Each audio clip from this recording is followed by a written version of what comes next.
Hey, what's up guys, Mashine here, come back with a brand new video for you guys. Today we're going to be breaking down what's been going on in terms of Stockholm and Antwerp. You can see the graphs, things are down significantly, but there's a very large chance there's a lot of profit potential here, which we're going to talk about. The first thing we got to talk about though, is obviously prices are quite significantly down. You can see the graphs rolling in. Antwerp and Stockholm are down a ton. Personally, I'm down thousands upon thousands of dollars just because of my investment into these capsules, and growth has been eradicated for the past months for so many of these capsules. And we'll talk a little bit more after a quick word from today's sponsor. Are you looking to grab some of those great looking CS2 skins but don't want to spend a ton of money on Steam tax selling off your current ones? Well, you don't have to with today's sponsor, SkinsMonkey. SkinsMonkey is a trading website that's currently offering you $5 free if you use code MasterShiny, or an additional 35% bonus on new deposits with the code MasterShiny. All you have to do is pick out the skins you no longer want, pick out the skins you do want, and send that trade. And if you don't have any skins, don't worry, they're giving away hundreds of dollars worth of skins all the time. Now, the first thing I want to talk about is what should you be doing right now. We can obviously see prices are quite down, but the truth is,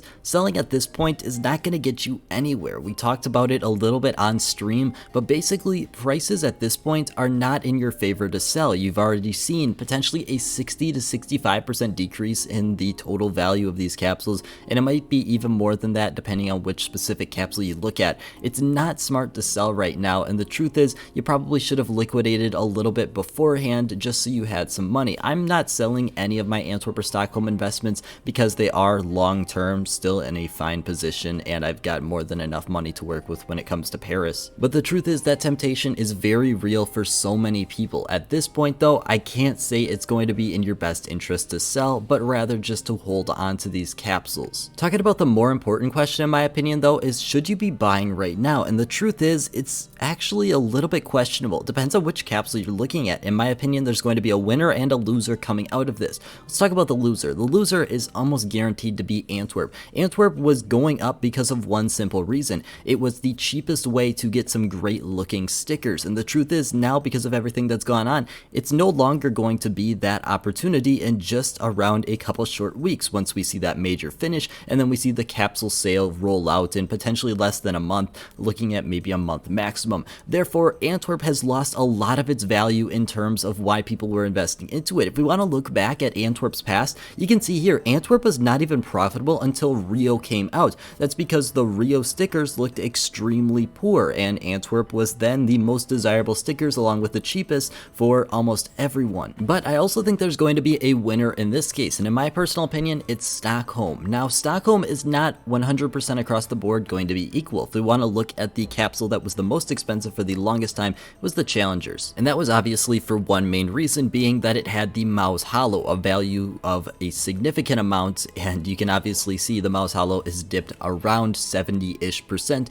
because of everything that has come out with Paris. But the truth is, Stockholm still has a lot of desirability. If we want to look at some of the opinions just out there, we can see that people are still opting for the Stockholm hollows over some of the Paris hollows. But the more important thing is, these hollows from Stockholm are still much easier to get. Remember, they're the purple tier of rarity compared to the pink tier of rarity for Paris hollows. This is very important because these hollows could theoretically be a little bit cheaper once the sale hits for Paris, talking about the Paris hollows here. But the thing is, long term, I think the Stockholm hollows are not going to be in a terrible position just because they're so much easier to get. They're going to be having so many more on the market. Plus, they also have the foils if that's something you do care about. Personally, not too big into the foil game, but it's just another aspect that this capsule has that Antwerp doesn't have and Paris doesn't have. A lot of people are looking at Stockholm, and obviously I am too, in just a disappointed sense because it's gone down so much, and the truth was it looked very, very solid for a long amount of time. But I do still think there is some potential there, although it's definitely diminished with what we've seen with Antwerp and the Paris capsules. To go along with that, the CSGO market is notoriously volatile, and the truth is something like this is very possible to be an overcorrection or just an overreaction in general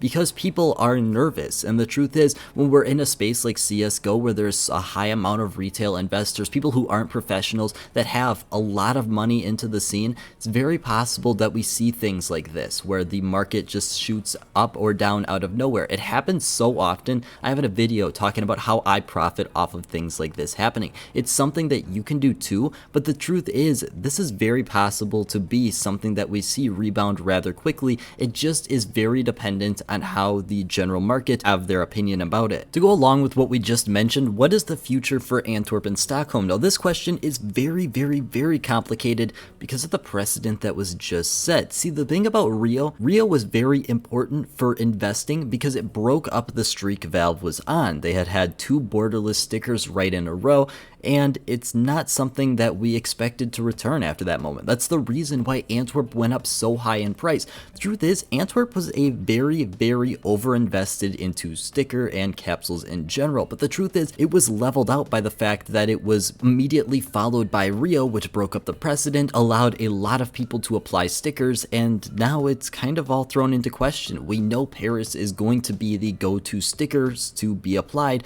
because they're going to be much cheaper than Antwerp, and the truth is, it's very questionable about what's going to happen with Stockholm and Antwerp at this point, just because we know we have 10 months before we're going to see any more stickers, but we just don't know how much of this value is going to fall onto the Paris stickers. And that's the biggest question of if you should be investing into Stockholm or Antwerp in this situation, is how much of the value over the next couple months is going to fall onto Paris, because that's going to be the 100% biggest factor that's going to impact Stockholm and Antwerp, and that's the point that we really don't know. And both of them do have exclusive stickers. If we want to talk about Stockholm, you got the Movistar Rider sticker. If we want to talk about Antwerp, we still have the Cloud9 Holo, one of the better looking holos in the game, let alone for C9, which is a very popular team. Combine that with, you've also got Copenhagen Flames and the old heroic logo in the Antwerp Legends capsule, and it's very possible, going back to what we had just previously mentioned, that this is an overcorrection or an overreaction by the entire market. We don't know at this point, and that's the hardest part, is it's very possible these could fall on more. If we once again go back to my stream, we mentioned in that stream how basically it seemed like the Antwerp Legends was leveling out for $1.50. It was a very short time period and it was just over a couple hours, but it was consistently at that price point, and you can see it on the graph how it was at that price point for just a couple hours and then it fell hard once again. That's because Antwerp has such a large supply. People often don't even realize, people who are sitting on 100, 200,000 capsules. Now the last question I can reasonably expect to see is, what am I specifically doing right now? And it's a really good question because I'm not 100% fully sure on what I'm going to be doing. I've looked into Stockholm and I've looked into Antwerp and I've looked into every different statistic and piece of information I have about them, and I'm really not sure if I'm going to buy in or not. I think the opportunity is there, but at the same time, I already own a decent amount of these items, and I am someone who likes to stay completely diversified in my investments, and I've already got a heavy hand into this. You can see I've lost over $5,000 or $6,000 in the past couple of days because of it. So in my opinion, I'm not going to be acting on this information just yet, but rather I'm going to be staying interested, staying focused, and keeping it in my back pocket. That's all I got. I want to thank you guys so much for watching. Hope you have a great rest of your day.